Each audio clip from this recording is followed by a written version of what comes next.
Ahmadiyya Zindabad, oh Zindabad. Ahmadiyya Zindabad, oh Zindabad. Ahmadiyya Zindabad, oh Zindabad. Ahmadiyya Zindabad. Bismillahir Rahmanir Rahim. Assalamu alaikum wa rahmatullahi wa barakatuhu. Ngawe nabagamba tufuna some questions nolwekyo tugezaako ebibuuzo ebyo okubyanukula abawuliriza n'abalabi basobole okumatira. Today let us attempt to answer two questions if possible, kubanga bwe nabagamba ebibuuzo ebimu bikolera ddala omusomo gw'olunaku. One of those questions, ekimu ku bibuuzo ebyo kigamba, and how do angels take a record of the sins we commit in the minds, yet they have no ability to read our minds?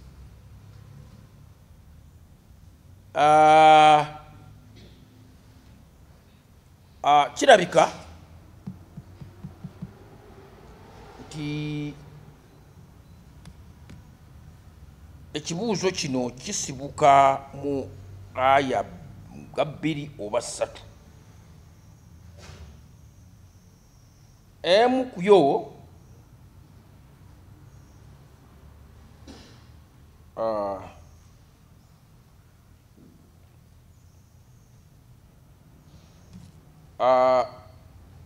sura ya 2 aya 7:2, aya 2 7:2, tutuukeyo. Sura ya 2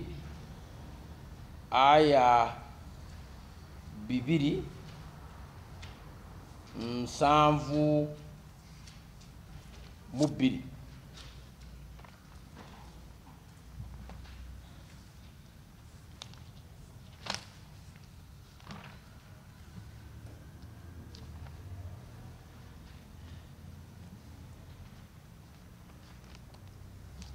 Aya egamba, a'udhu billahi minash shaitani rrajim, suratu Bakara, sura ya 2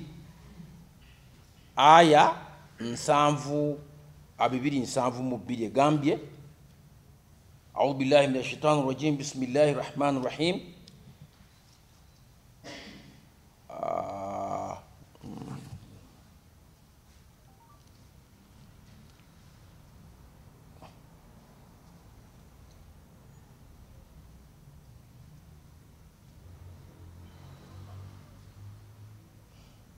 Sura ya 2 aya 85, sorry, 85, aya 85 mwe muva mwiza okusibuka ekibuuzo ekyo. Aya egambye,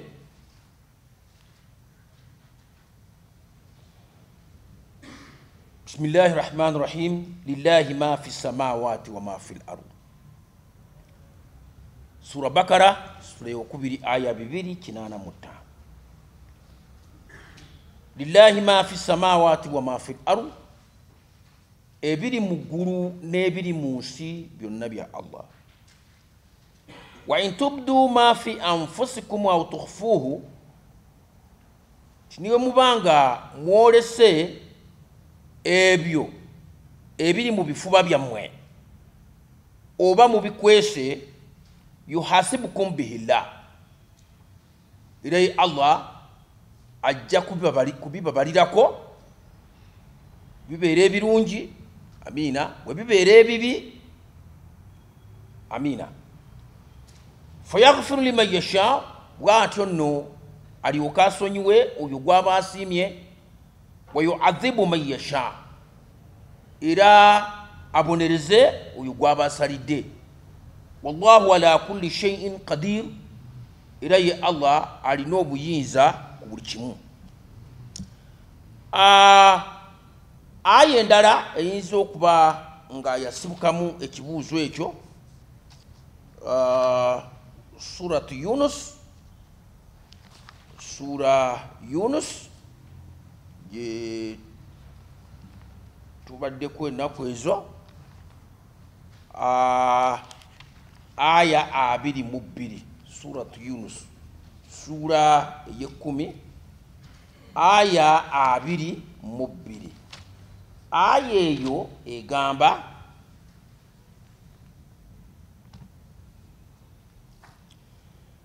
wa idha adhaqna an-nasa rahmatan min ba'di dharra'a masatuhum, nti bwetuloza ku bantu okusaasira kwaffe oluvannyuma lw'obugubi oba obukaluubirivu obubatuuseeko, idha lahum makarun fi ayatina, okukakkana ng'ate batandika okwesulubabba mbu basalira obubonero bwaffe enkwe. Kulillahu asra'u makran, bagambe nti ye Allah yasinga okukola enteekateeka ey'okukauntinga enkwe zammwe, okufufugaza enkwe zammwe. Inna rusulana, kuba ababaka baffe, yaktumuuna ma tamkuruuna, bawandiika okwo okwekobaana kwe mwekobaanamu.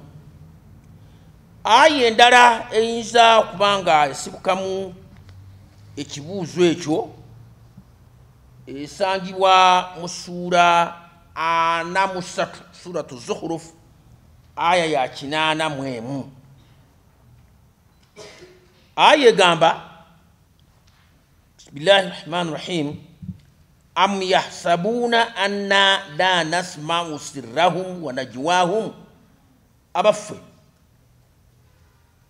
bano balowooza oba abo balowooza nti tetuwulira byama byabwe na kwekobaana kwabwe? Bala, si bwe kiri, wa rusulana ladaihim yaktubun, era ababaka baffe babeera nabo ne bawandiika. Okwetegereza aya zino zombi kukimakinga clear nti ekiri kwogerwako wano, gamba mu sura y'okubiri aya 272, nti ekiri kwogerwako wano si kuba nti malayika zo zimanyi ebyama ebiri mu bifuba. Niwe tugenda kwetegereza kulaga, niwe tugenda mu suratu Yunus, sura eye10 aya 22, nti ababaka baffe bawandiika ebyo bye beekobaanamu, ate n'okugamba nti tebalowooza nti tetuwulira byama byabwe yadde okwekobaana kwabwe,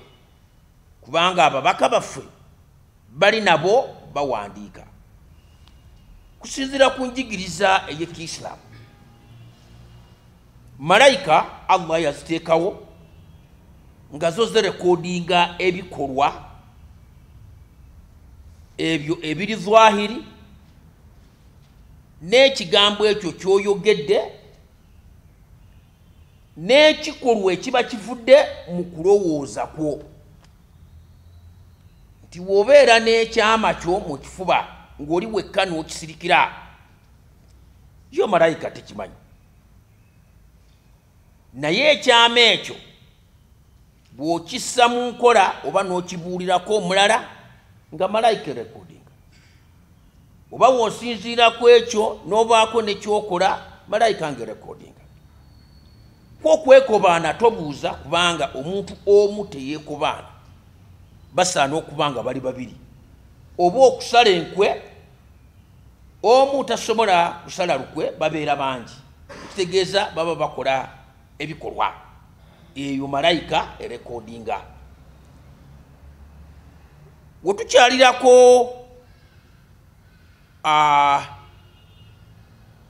Qur'ani mpola mpola tugende nga tulaba Allah subhanahu wa ta'ala ensonga eyo ajogera kwatya Allah yeka yamanyi ebiri mu kifuba tugendeko sura eyokusatu sura eyokusatu yo sura Al-Imran aya ya 30 tugende neyo ya 30 ejja tuyamba Allah subhanahu wa ta'ala atugambye atya atugambye a'udhu billahi minash shaitani rajim bismillahir rahmanir rahim qul bagambe in tukhfu ma fi sudurikum bwe mukweka ebyo ebiri mu bifuba byammwe au tubuduhu oba mubyoleka ya'lamuhu Allah Allah yabimanyi eyo answer ku kibuuzo ekiba kivudde mu ssuura ey'okubiri aya 272 aya egenda mu maaso eno eri Imran aya 30 neyongera ku nsonga nti wa ya'lam era ye Allah amanyi ma fi samawati wa ma fi al-ard ebyo byonna ebiri mu ggulu n'ebiri mu nsi wallahu ala kulli shay'in qadir era ye Allah alina obuyinza ku buli kimu in essence nti Allah ye yamanyi ebyo by'oba okwese mu kifuba kyo kakati kino ekiba nga kyeyolese kivudde mu kifuba kyo oba mu bigambo oba mu bikolwa Allah nakyakimanyi ekyo kyekibeerako ne recording eya zimalayika naye kiri ekiri mu kifuba kyo ye Allah yalina rekodi yakyo kubanga ebintu bino birina common understanding common sense nti malayika nabyo bitonde kibakuba nti zimanyi ebiri mu bifuba ate wandibaddewo njawulo ki wakati waazo ne Katonda kabwejjungira si ekyo kyokka tewandibadde n'amakulu ga malayika emu okuba nti ekola omulimu gwayo mu Satan field kuba yandibadde emanyi n'ebiri mu kifuba kya malayika endala wendyesanze nga rekodi intabule gamba malayika ekola kutonyesa enkuba bwebe presenting record yayo nga at the same time ebadde etegeera n'ebiri mu mutima ogwa malayika efiisa ne malayika emezesa ebibala mu recording yandibadde byonna ebigatta n'olwekyo yo erekodinga ekyo ekiba kirabiddwa twongere tugende mu maaso tukyalire Qur'ani wetugenda kwera mu ssuura y'okusatu yennyini eyo suratu Al-Imran aya ey'ekikumi tusanga statement yeno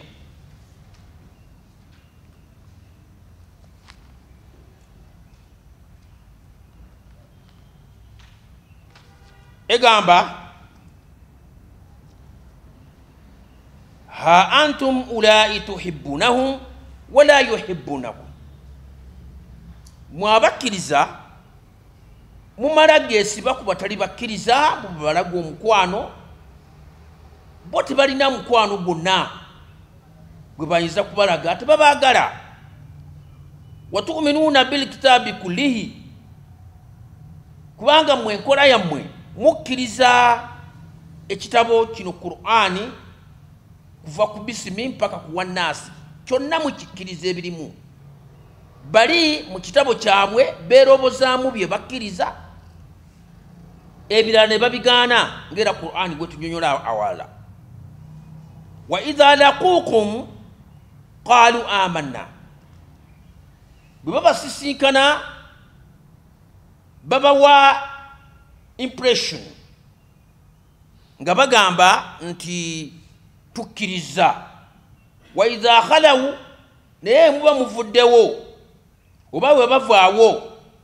addu alaykum al-anamila min al-ghayz baluma enjala zaabwe olw'obusungu olw'essungu lye balina ku mitima gyabwe qul mutu bighayzikum bagambe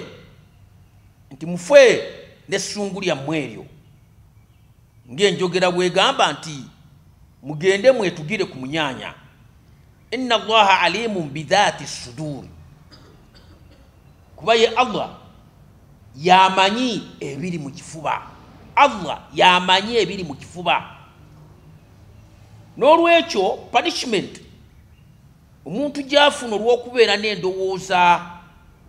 embi nga emuviiriddeko okukola ekikyamu ejja olw'okuinterpretinga ekikyamu ekyo into action nti endowooza enkyamu waba agisiza mu nkola kati enkola eyo yejja okumutuusaako ekibonerezo naye ye Allah yekka yamanyi ebiri mu bifuba byaffe era mu ngeri y'emu bwe tweyongerayo mu suura yennyini eyo ne tugendako ku aya 155 tutuukeyo aya 155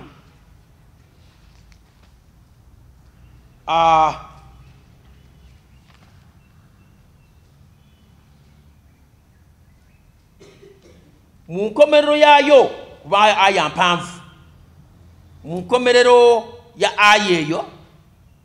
aya 155 mu suura al-Imran egamba wallahu alimun bidhati suduri nti ye Allah yamanyi ebyo ebiri mu kifuba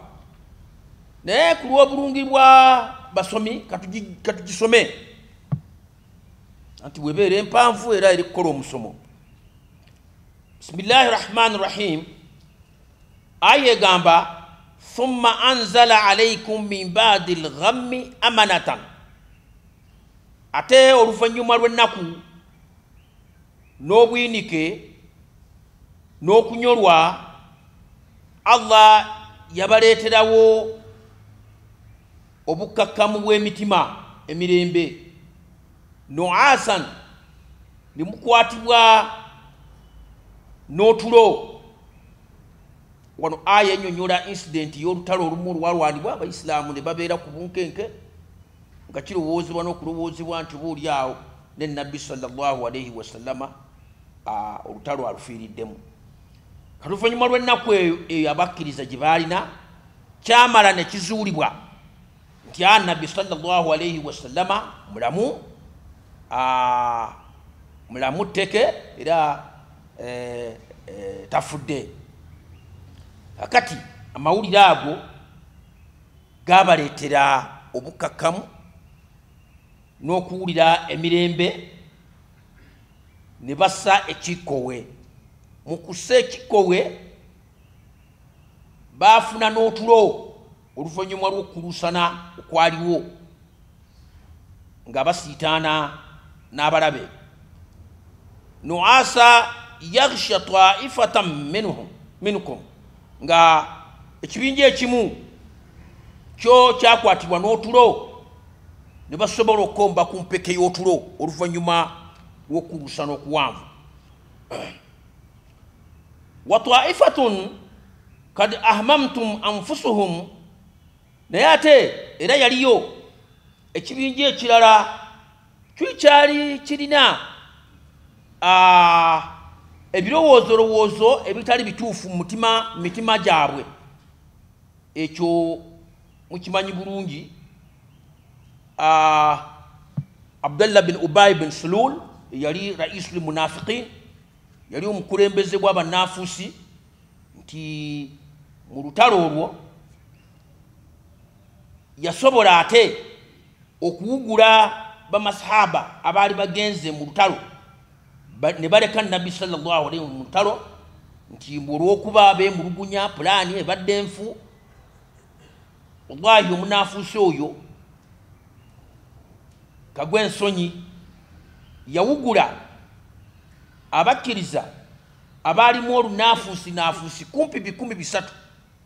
ne baabulira olutalo ne balekerera nabbi sallallahu alaihi wasallam n'ekibinja ekirala kati bo baalina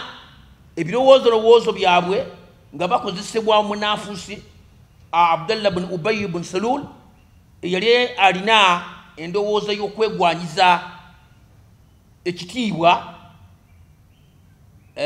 ekyokuba nti yafuga Madina n'akozesa bali yadhunnuna billahi ghayra alhaqqi dhanna aljahiliya webatyo olw'olunaafuusi lwe baali babayingizaamu batandika okubeera n'endowooza enfu ku Mukama Katonda efaanako n'endowooza y'ababuyabuya abaali tebanaba nakulowooza kuyingira busiraamu nti omusiraamu endowooza yebeera straightforward naye omuntu kasita ayingiramu obunaafuusi endowooza yefaananira ddala n'ejahiru omubuyabuya atanaba nakutegeera bugunjufu bwa Kiislaamu yaquluuna muli ne batandika okweyogeza hal lana min al-amri min shay'in naffe tulina ngeri gye tuyinza okubaako n'amagezi ge tuyinza okuwa mu strategy gye tunaalwanyisa tuneyambisa okulwana kul inna al-amra kullahu lillah mbagambe nti ekiragiro ekinaakola kyekyo kyokka nabbi sallallahu alaihi wasallama kyafunye okuva eri Mukama Katonda kwegamba nti situation yajja in such a way nti kyali kyetaagisa okufuluma ogenda okwaŋŋanga abalabe kyokka ate bano abanaafuusi beekwasa ensonga eyo nti oba bandibadde balina engeri endala gye bakolamu strategy ey'okulwana kati nga baagala okuyingiza mu balwanyi obunafunafu okubeera nga baluuziize their moral yukhfuuna fi anfusihim bo ebyo babyogera abanaafuusi nga bakwese mu bifuba byabwe ma la yubduuna laka bye bataboleka tiboogera kirala naye nga ekigendererwa ekiri mu mitima gyabwe kirala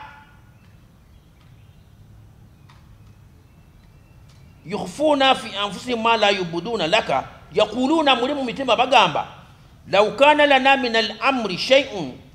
singa mukulagira tulinamu naffe eddoboozi gye tuyinza okuwaayo mu kulagira kuno okulwana ma kutulna haahuna ati twandifiiridde wano bwe tutyo situlaba naffe titulaba kikitutta wano lwaki tofiira wano qul bagambe law kuntum fi buyutikum mwandibadde nga musigaddeyo eka maka gammwe labaraza alladhina kutiba alaihimul qatlu ila madajihim era ajali yaabwe bwe yandituuse mwandifulumye ne mugenda mu bifo ebyo Allah bye yabateekateekera okufiiramu waliyabtaliya Allahu ma fi sudurikum, bwatyo Allah nabanga abantu abo abatadde mu kugezesebwa olw'ebyo ebiri mu bifuba byabwe. Waliyumahisa ma fi kulubikum, era bwatyo Allah nabeeranga anywezezza ebyo ebiri mu bifuba ebyabakkiriza ebirungi. Wallahu alimu bidhati sudur, era ye Allah yamanyi ebibeera mu bifuba by'abantu. Eyo aya naye kakasa nti byo eby'omu bifuba ye Allah yabimanyi. Malayika erekodinga byoyogedde, kyotunuddeko, kyowulidde, n'ekyo kyokoze. Wotambula ne tugendako ku ssuura ey'okutaano aya ey'omunaana. Essuura ey'okutaano aya ey'omunaana, era tusanga obujulizi obukakasa nti ddala Allah, sura ey'okutaano aya ey'omunaana, mutuuseeyo? Aya tugambye nti wadhkuru ni'matallahi alaykum, mujjukire ekyengera kya Allah kummwe, wa mithakahu alladhi wathakakum bihi, n'obweyama obwo bwe mweyama nabwo lwa Mukama Katonda. idh kultum, awo mu bumalirivu obw'amaanyi bwe mwagambira sami'na wa ata'na, nti ffe tuwulidde ekiragiro era tugonze. wattaqullah, Allah n'atulabula nti naye mutye nnyo Allah. inna Allaha alimun bidhati sudur, kuba ye Allah yekka yamanyi ebiri mu bifuba byammwe. Wano mu bigambo oyinza okweyogeza, obweyamo oyinza okubukola, naye tya Allah, kuba yamanyi ekyo kyosirikidde mu kifuba kyo tokibuuliddeeko muntu era akimanyi. Wetugendako mu ssuura ey'omunaana, essuura ey'omunaana aya 44, suratu Anfal aya 44.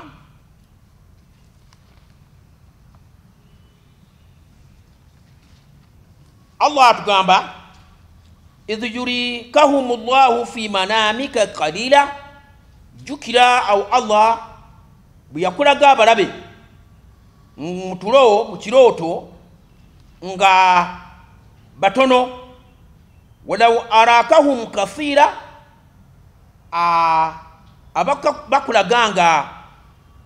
bangi n'okinyumiza bamasahaba, la fashiltum,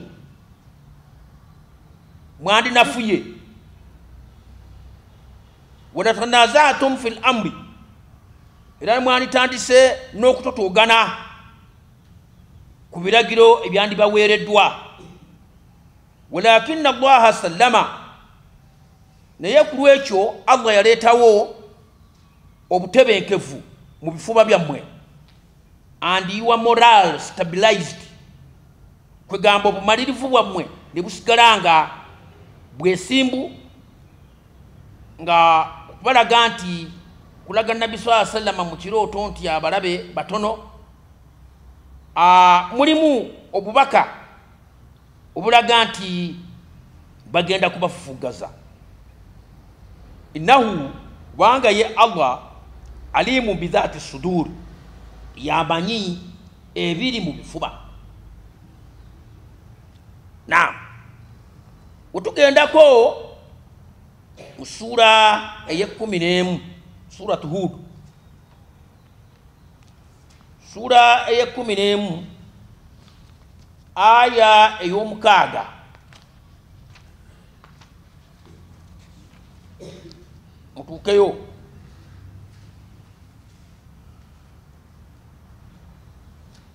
Allah subhanahu wa ta'ala mu aya natugambye ala mwetegereze innahum eno subject matter ekwata kuba nafusi oba batakkiriza nti mazima bo yathinuna sudurahum banyiga ebifuba byabwe liyastakhfu minhu mbubekweke ala hina yastaghshuna thiyabahum mwetegereze mu kiseera ekyo olw'obutaagala kulabibwa engeri gye bayabikkirira engoye ya'lamu ma yusirruuna wa ma yu'linuuna naye nga ye Allah amanye ebyo bye bakweka n'ebyo bye booleka at times omwonoonyi agenda n'amagamba geeno n'eno nga tewali amulaba mbu n'agezaako n'okulowooza nti yeekwese Katonda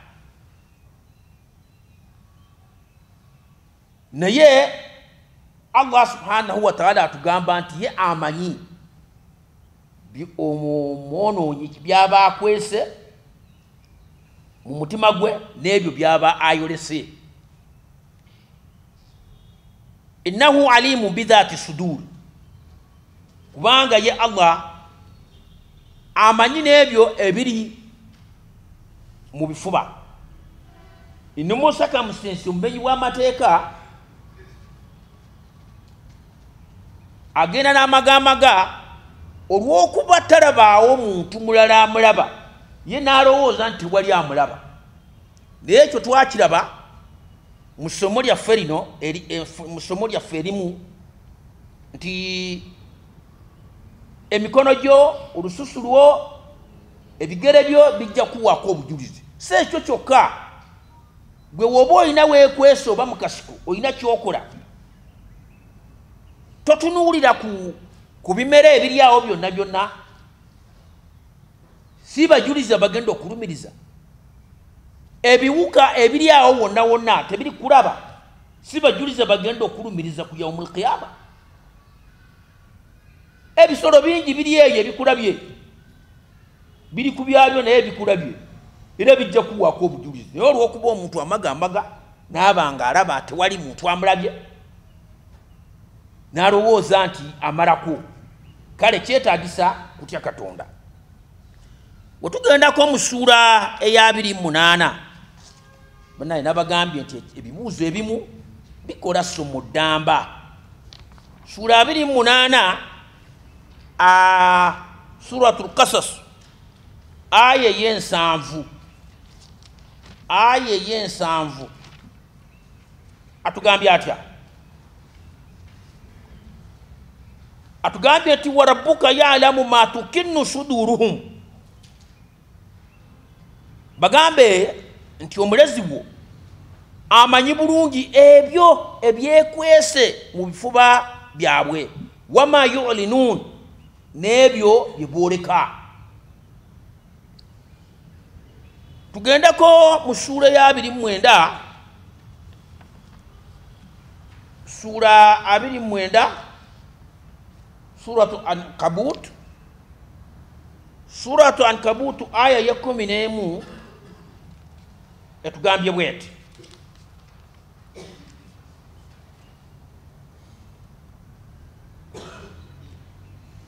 wa minan nas tine mu bantu mulimu man yaqulu amanna billah abagamba wano ku mimwa nti bakkiriza nnyo mu Katonda faidha udhiya fillah naye bafunawo okukosebwa oba obulumi butonotono ku lwa Allah ja'ala fitnata nnasi ka adhabillah obufitina n'obugezogezo obwo n'obulumi obutonotono bwe bafuna mu bantu bannaabwe bw'ate bakitaputa bukyamu nti kibonezo kya Mukama Katonda wendi wakyamu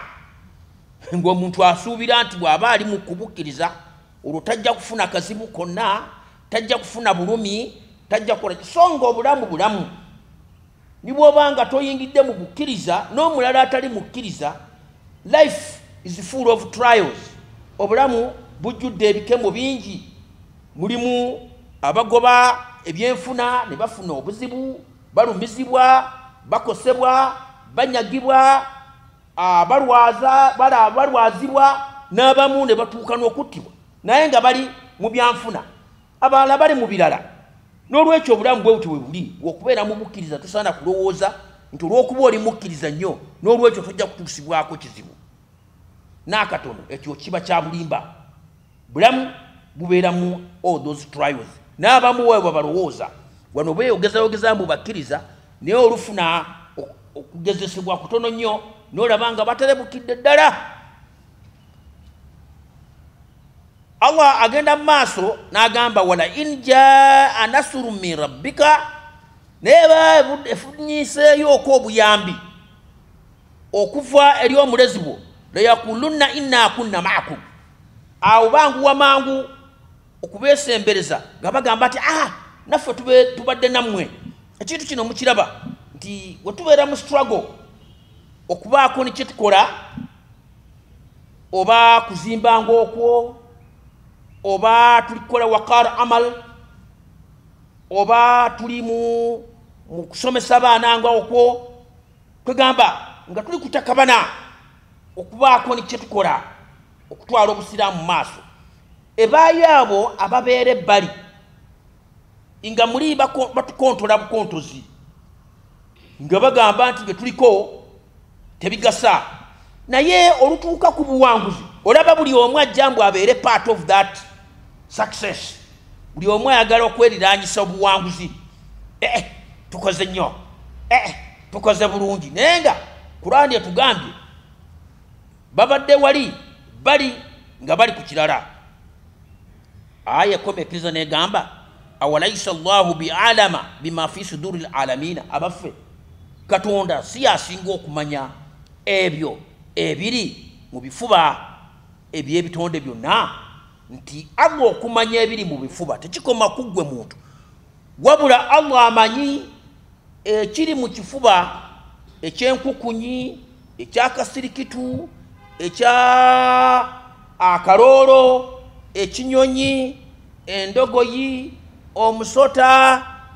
ebiri mu bifuba byonna ebyebitonde Allah abimanyi si gwe muntu wekka nti gwe gwamanyi ebiri mu bifuba byo otugendako ku ssuula ya 31 ssuula ya 31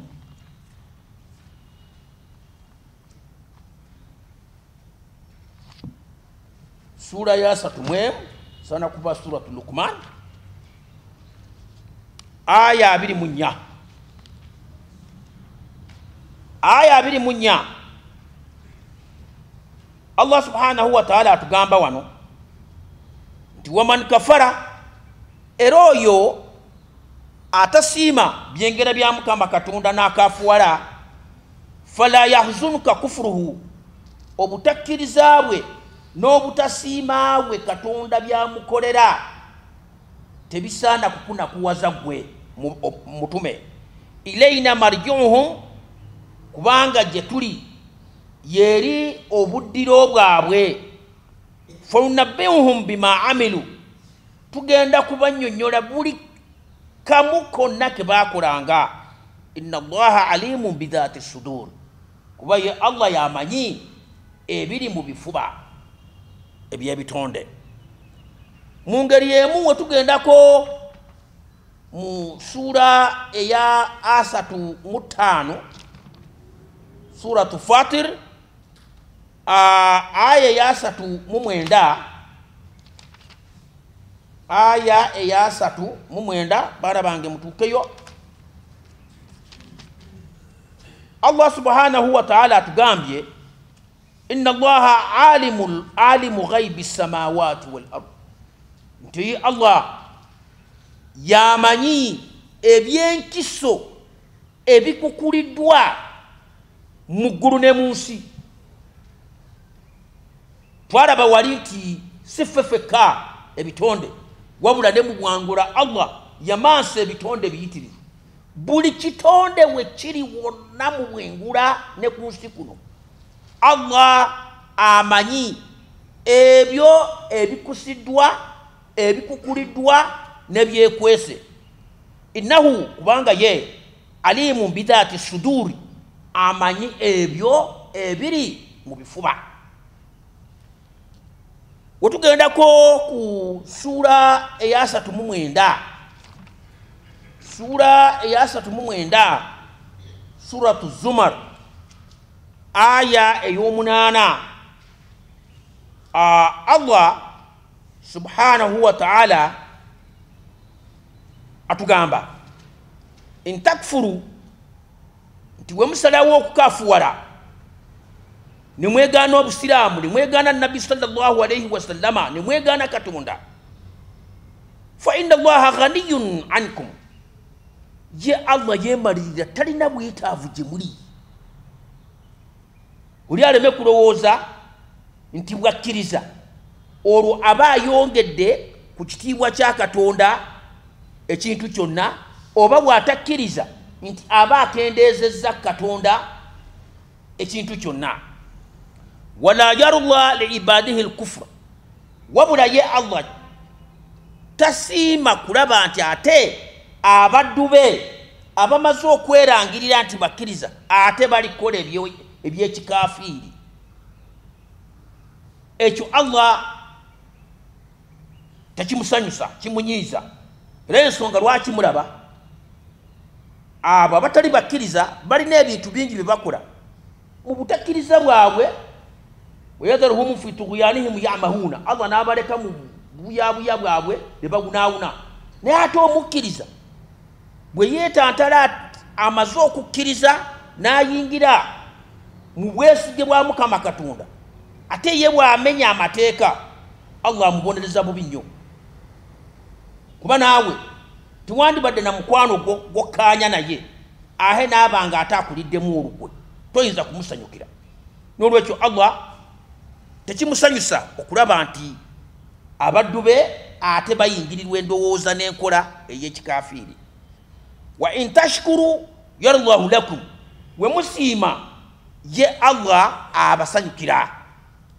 Wala taziru waziratu wizra ukhra, kyokka teri mwetisi agenda kwetikka omugugu ogw'ebirungi oba ogw'ebibi ogwa munne. Thumma ila rabbikum marji'ukum, oluvannyuma mwenna mugenda kuzzibwa eri omulezi bwammwe. Fayunabbi'ukum bima kuntum ta'malun, era agenda kubabuulira buli kimu buli omu kye yakolanga. Innahu alimun bidhati suduri, kubanga ye amanyi ebyo ebiri mu bifuba. Wetugendako ku sura ya 40, sura ya 40 aya 20. Subject matter eyo tugiridde katogo mpola mpola mpola mpola nga ali akatogo, tugivudde kumu ennyonnyokerwe bulungi tukitegeere nti Allah yekka yamanyi ebiri mu bifuba. Aya ya 20 mu surati Mu'min, sura ya 40 etugambye ya'lamu kha'inatal a'yun, Allah amanyi n'okutemya kw'eriiso kw'ekitonde kyonna. Okutemya okw'eriiso okw'ekitonde kyonna, oba kiri mu ggulu oba kiri mu nsi oba fi sakhrati oba kiri mu lwazi oba kiri mu ttaka oba kiri wa, n'okutemya obutemya eriiso nti ta Allah akumanyi. Wama tukhfi sudur, n'ebyo ebifuba bye bikukulidde bye bisirikidde bye bikwese nabyo Allah abimanyi. Wetugendako ku sura ya 42, sura ya 42, suratu Ash-Shu'ara,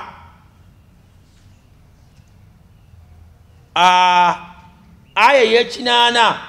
mwemu, aya y'ekinana mwemu, aya kinana mwemu oba ya munana, suratu Ash-Shu'ara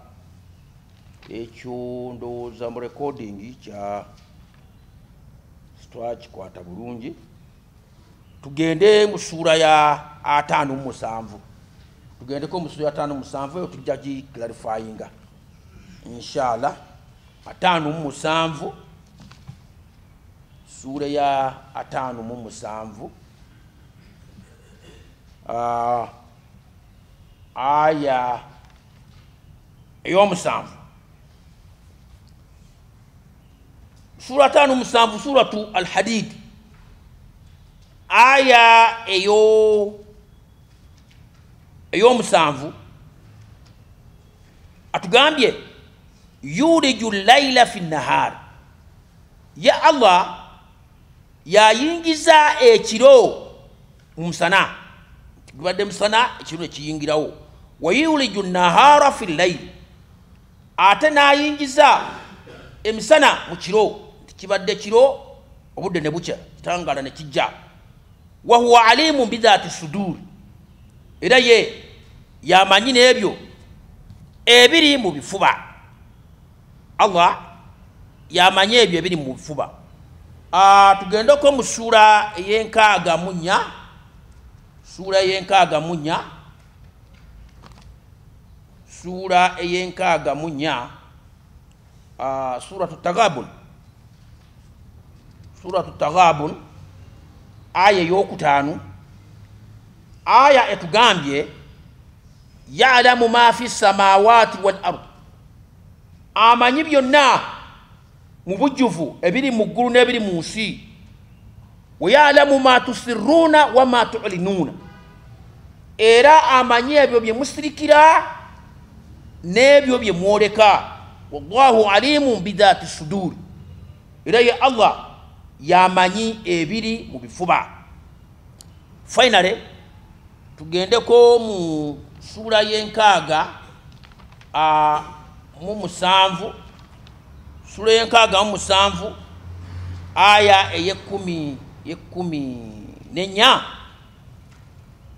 Allah subhanahu wa ta'ala atugambye wa asirru qawlakum aw jiharu bihi, kamube nti bye mwandyogedde mubyogedde kasirise oba mubisirikidde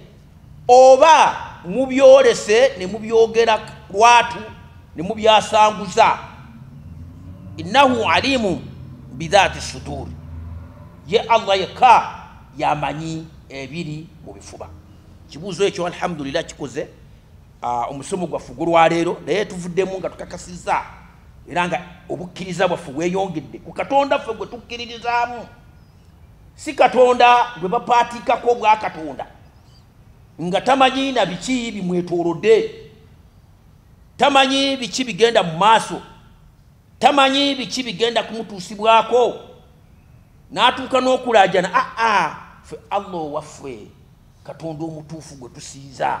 amanyi buli kyonna, n'ebyo ebyekwese mu mitima ye yekka yabimanyi. Malayika zo zirekodinga gwe kyowulidde, gwe kyolabye, gwe kyoyogedde, n'ekyo kyokoze. Eyo ye recording ya malayika. Rekodi eyo endala ey'omu bifuba eyo eri Mukama Katonda. Assalamu alaikum. Ahmadiyya zindabad, oh zindabad. Ahmadiyya zindabad, oh zindabad.